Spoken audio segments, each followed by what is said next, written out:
Good morning student. Previous video पे हम लोग पावर डायोड के बारे में पढ़े थे। उस पर डोपिंग कंसंट्रेशन देखे थे, सिग्नल डायोड देखे थे और पावर डायोड में डिफरेंस देखे थे।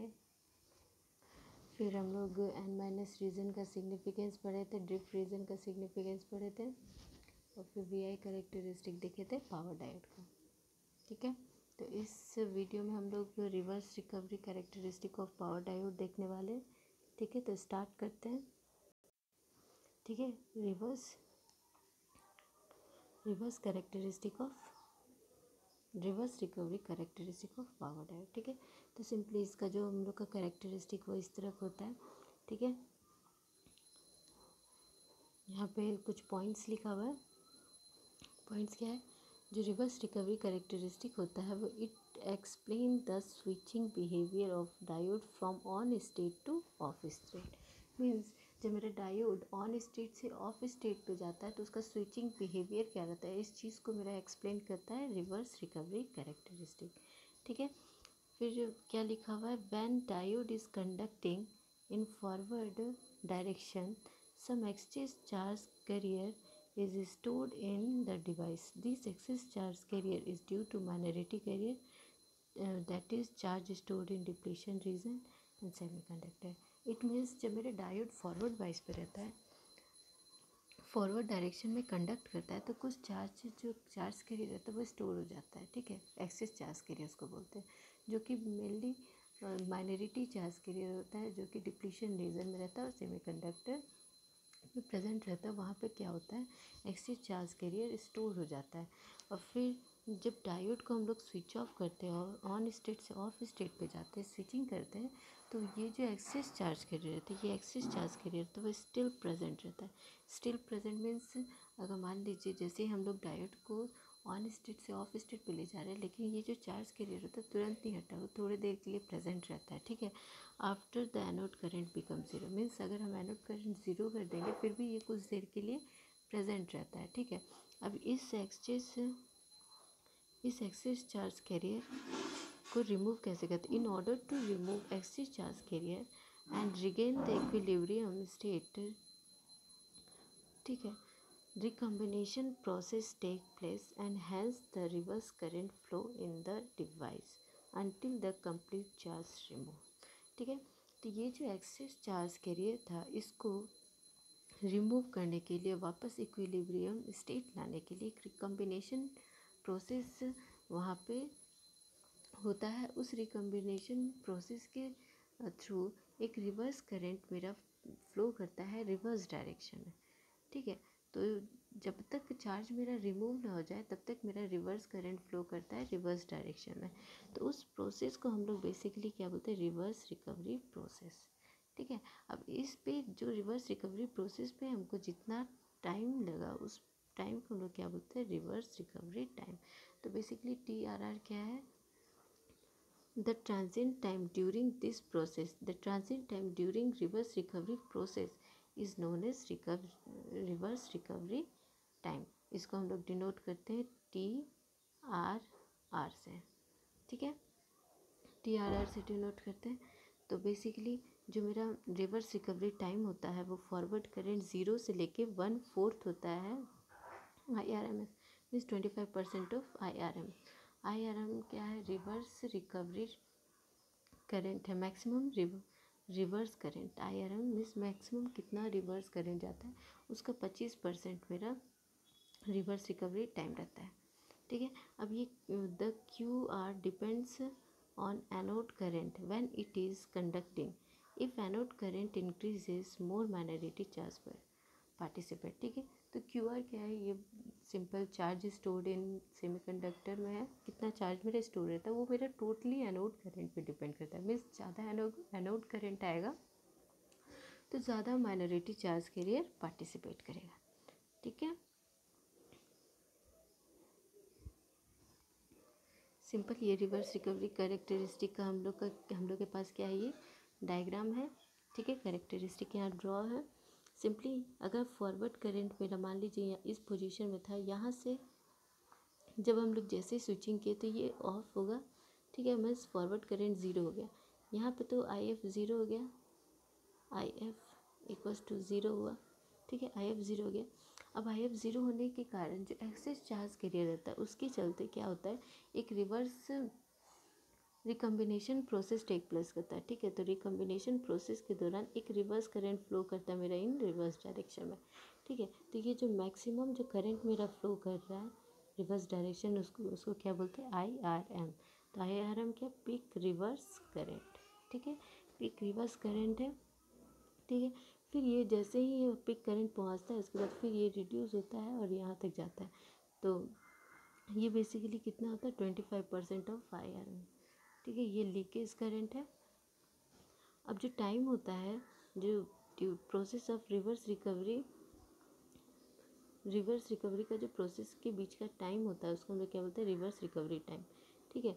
अब यहाँ पे इस पूरा डायग्राम पे ये मेरा पहले फॉरवर्ड करंट के लिए बना है, ये मेरा फॉरवर्ड वोल्टेज के लिए बना। फॉरवर्ड वोल्टेज मेरा कब इंक्रीज़ करेगा, सिंपल, ये मेरा लीकेज, यहाँ पे मेरा लीकेज वोल्टेज है, ठीक है। ये जैसे ही इसका पिक करंट रिवर्स पे पिक करंट आएगा वैसे ही ये इंक्रीज़ होगा इन द रिवर्स डायरेक्शन, ठीक है।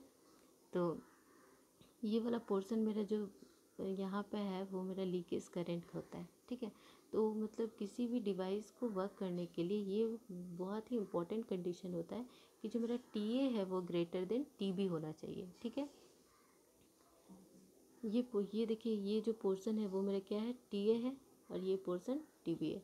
तो सिंपली हम लोग यहाँ लिख सकते हैं कि जो टी आर आर है is equals to T A plus T B, ठीक है। तो T A plus T B, अब टी ए क्या होता है, टी बी क्या होता है, ठीक है। तो टी ए क्या होता है, time when charge remove from the depletion region, ठीक है। तो मेरा जो टी ए है मीन्स कितना मेरे चार्ज, कितना टाइम टेकन होता है, जो मेरा डिप्लीशन रीजन में जो चार्ज रहता है उसको रिमूव करने में कितना टाइम लगता है, उसको हम लोग टी ए से रिमूव करते हैं, टी ए से डिनोट करते हैं, ठीक है। टी बी क्या होता है, time when charge from semiconductor region is removed, means time taken, means जो मेरा चार्ज मेरा सेमीकंडक्टर में प्रेजेंट रहता है, जो भी चार्ज मेरा स्टोर रहता है सेमीकंडक्टर में, उसको रिमूव करने में जो टाइम लगता है उसको हम लोग टी बी से रिप्रेजेंट करते हैं। इसलिए टी ए जो होता है हमेशा ग्रेटर देन टी बी होना चाहिए, मीन्स सेमीकंडक्टर, इसको जो टी बी होता है इसको हम लोग एज्यूम ज़ीरो भी कर सकते हैं, लेकिन ज़ीरो आइडियली एज्यूम करते हैं, कभी भी प्रैक्टिकली ज़ीरो नहीं होता है। हमेशा टी ए जो होता है मीन्स जो डिप्लीशन रीजन में चार्ज स्टोर्ड है वो उसका टाइम हमेशा ज़्यादा होना चाहिए इसके टाइम से। ये वाला जो सेमीकंडक्टर जो है ये कभी ज़्यादा नहीं होना चाहिए कि डिप्लीशन रीजन से चार्ज ख़त्म हो गया पर सेमीकंडक्टर में चार्ज अभी भी स्टोर है, ऐसा नहीं होना चाहिए, ठीक है। अगर ऐसा होगा तो फिर मेरा डिवाइस रन नहीं करेगा, ठीक है। नेक्स्ट हम लोग फ्रॉम फिगर देखते हैं क्या लिखा हुआ है, आई आर एम, ठीक है। इस फिगर को अगर हम यहाँ इस स्लोप को हम लोग कैसे लिख सकते हैं, slope is equals to Y by M, ठीक है। तो ये वाला पोर्शन क्या हो गया, ये जो पोर्शन हो गया ये मेरा वाई है, तो आई आर एम लिख दिए, और ये वाला पोर्शन मेरा कितना है, टी ए। तो सिंपल जो मेरे यहाँ चेंजेस हो रहा है वो आई के रिस्पेक्ट पे होता है, तो D I upon D T is equals to I R M by I, T A लिख दिए, ठीक है। तो आई आर एम क्या हो गया मेरा, इसको इंटरचेंज कर सकते t a d I upon D t, where i a जो है वो the rate of change of current, the rate of change of reverse current, the reverse current मेरा कैसे चेंज कर रहा है, ठीक है। नेक्स्ट हम लोग देखेंगे let total charge store is Q R, ठीक है। तो total charge store is Q A, ठीक है। तो यहाँ पे हम लोग देखते हैं, यहाँ ये जो पोर्शन है, ये जो मेरा ट्रायंगल बना है इस पर कितना चार्ज स्टोर है, ये हम लोग फाइंड कैसे करेंगे। तो सिंपल इस फाइंड करने का सिंपल सा तरीका है, क्यू आर, उस पर हम लोग सरफेस एरिया ऑफ ट्रायंगल निकालेंगे, ठीक है। तो सरफेस एरिया ऑफ ट्रायंगल यहाँ से कैसे निकलेगा, हाफ बेस इंटू हाइट, ठीक है। तो half into base into height, तो ये सिंपली मेरा बेस क्या हो गया, टी ए मेरा बेस हो गया, ठीक है। यहाँ टी ए बेस हो गया और आई आर एम यहाँ से यहाँ तक का हाइट हो गया। तो सिंपली हम लोग यहाँ लिख दिए हैं, देखिए सिंपली यहाँ पे हम लोग लिखे half I R M into T R. ठीक है, फ्रॉम इक्वेशन 1 और 2 से हमको पता चलेगा सिंपली, ये मेरा इक्वेशन 1 था। ठीक है, तो ये जो इक्वेशन है वो हम लोग 2 से फाइंड किए हैं। सिंपली ये इक्वेशन को 2 से फाइंड किए हैं। ठीक है, इसको 3 ले लो। ठीक है, अब ये IRM जो है, सिंपली ये IRM है, इसको हम लोग यहाँ से पुट किए हैं। ठीक है, ये IRM जो है, इस IRM को हम लोग यहाँ पे पुट किए हैं। ठीक है, इस जगह पे पुट किए, तो मेरा टोटल आउटपुट है गया। इसको इक्वेशन नंबर 4 मान लेते हैं। ठीक है, इसको इक्वेशन नंबर 3 मान लेते हैं। ठीक है, तो अगर हम लोग ये अज्यूम करेंगे जो मेरा TA है ग्रेटर देन TB होगा, तो जो TR होता है वो मीन्स रिवर्स रिकवरी टाइम जो होगा वो एक्चुअली में क्या हो जाएगा, TA हो जाएगा। ठीक है, आइडियल केस पे जो TB होता है वो उसको हम लोग क्या मानते हैं, 0 मानते हैं। ठीक है, तो अब ये मेरे इक्वेशन पे हम लोग क्या कर रहे हैं, TA की जगह TR पुट कर दिए, तो TR हम लोग यहाँ पे इंटू इस इक्वेशन को रीअरेंज किए, तो मेरा over RR square equals to 2QR upon DI/dt आ जाएगा। ठीक है, तो total time reverse recovery time हम लोग निकालेंगे कैसे, ये जो स्क्वायर है इधर जाके अंडर रूट हो जाएगा। तो किसी भी डिवाइस का हमको रिवर्स रिकवरी टाइम निकालना होगा, तो अगर हमको चार्ज गिवन होगा और टाइम DI/dt गिवन होगा, तो हम लोग रिवर्स रिकवरी टाइम निकाल सकते हैं। और सिंपली रिवर्स रिकवरी टाइम अगर क्वेश्चन में आपको TA का वैल्यू दे दिया, मीन्स चार्ज रिमूव करने डिप्लीशन रीजन से कितना रिमूव कर रहा है, अगर वो टाइम दे दिया है तो उसको हम लोग निकाल सकते हैं। और अगर सेमीकंडक्टर से कितना टाइम लिख रहा है तो सिंपली इस फार्मूला से निकाल सकते हैं। अगर चार्ज के फॉर्म पे गिवन होगा तो इस फार्मूला से हम लोग रिवर्स रिकवरी टाइम निकालते हैं। ठीक है, तो आप लोग को इस सेमेस्टर में डेरिवेशंस में नहीं जाना है, तो सिंपली क्या होता है एक्चुअली में, क्योंकि इसके बाद हम लोग जब SCR पढ़ेंगे तो सब PN P+N- यही सबसे बना हुआ है, इसलिए इसको पढ़ाना ज़रूरी था। ठीक है, अब हम लोग यहाँ पे टर्म पढ़ेंगे सॉफ्टनेस फैक्टर। सॉफ्टनेस फैक्टर क्या होता है, ये TB/TA होता है। This factor measure the voltage transient that occur during the time diode treasure. ठीक है, ये वोल्टेज ट्रांजिएंट को मेज़र करता है जब मेरा डायोड रिकवर करता है। जब मेरा डायोड रिकवर करता है तो उस वोल्टेज ट्रांजिएंट को मेज़र करता है। ठीक है, इट इज़ यूजुअली, ये जो यूजुअली यूनिटी होता है, ठीक है, ये हमेशा यूनिटी रहता है। सॉफ्ट रिकवरी डायोड के लिए ये यूनिटी होता है, और ये लेस देन 1 होता है for fast recovery and snappy diode. Fast recovery diode को ही स्नैपी डायोड भी बोलते हैं। ठीक है, नेक्स्ट हम लोग पढ़ेंगे classification of diode on the basis of reverse recovery time.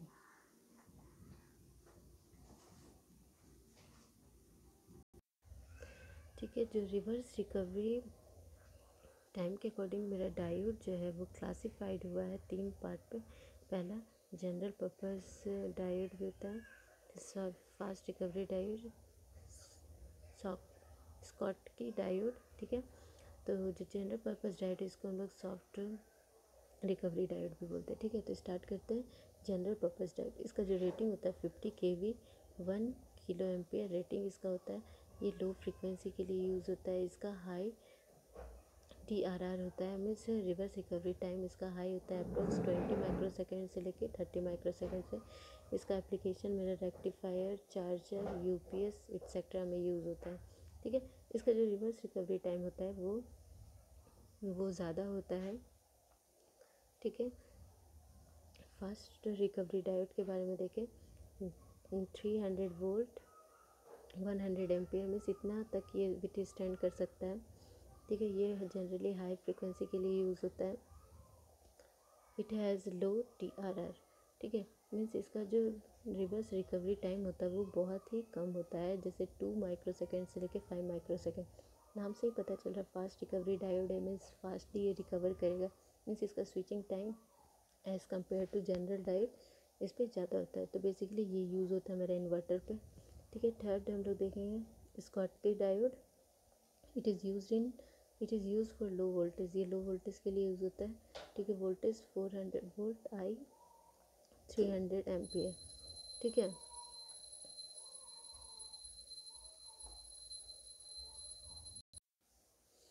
है। इस पे जो वोल्टेज होता है 400 वोल्ट होता है और इसका जो एम्पेयर है 300 एम्पियर होता है। It is used in high current and low voltage application. ठीक है, जो मेरा स्कॉटकी डायोड है वो बेसिकली बहुत ही यूनिक डायोड होता है। ठीक है, इस पर कोई पीएन जंक्शन यूज़ नहीं होता है। ठीक है, तो पीएन जंक्शन यूज़ नहीं होता है इस पर। ठीक है, तो ये इस पे बेसिकली क्या होता है, एक मेटल होता है और एक सेमीकंडक्टर डिवाइस होता है। ठीक है, तो इसका जो जंक्शन होता है वो एल्युमिनियम सिलिकॉन जंक्शन होता है, सिलिकॉन एल्युमिनियम जंक्शन होता है। इस पे जो एल्युमिनियम है वो मेरा ज्वाइन होता है सेमीकंडक्टर मटेरियल से। ठीक है, ठीक है, अगर जैसे ही हम इस डायोड को फॉरवर्ड बाइस करते हैं तो जो मेरा सेमीकंडक्टर मटेरियल है एन टाइप, वो क्या करता है, इलेक्ट्रॉन्स को सेंड करता है toward the aluminium silicon junction. ठीक है, और फिर दिस इलेक्ट्रॉन्स जो होता है वो ट्रैवल करता है through metal to constitute the flow of electron. इसका मतलब जैसे ही हम लोग डायोड को फॉरवर्ड बाइस करते हैं तो जो एन टाइप सेमीकंडक्टर मटेरियल होता है, जो एन टाइप सेमीकंडक्टर मटेरियल होता है वो जो एन टाइप सेमीकंडक्टर मटेरियल होता है यहाँ से इलेक्ट्रॉन्स भेजता है। ठीक है, और जो मेटल, तब यहाँ पे पूरा इलेक्ट्रॉन्स आ जाएगा मेटल्स में। ठीक है, तो यहाँ से फिर मेरा जो इलेक्ट्रॉन्स है, ये इलेक्ट्रॉन्स मेरा फॉर्म करता है करंट को, इलेक्ट्रॉन्स फॉर्म करेगा करंट को। ठीक है, तो इस इलेक्ट्रॉन्स के फॉर्म जो करंट करेगा वो मेरा फ्लो ऑफ करंट के लिए रिस्पॉन्सिबल होगा।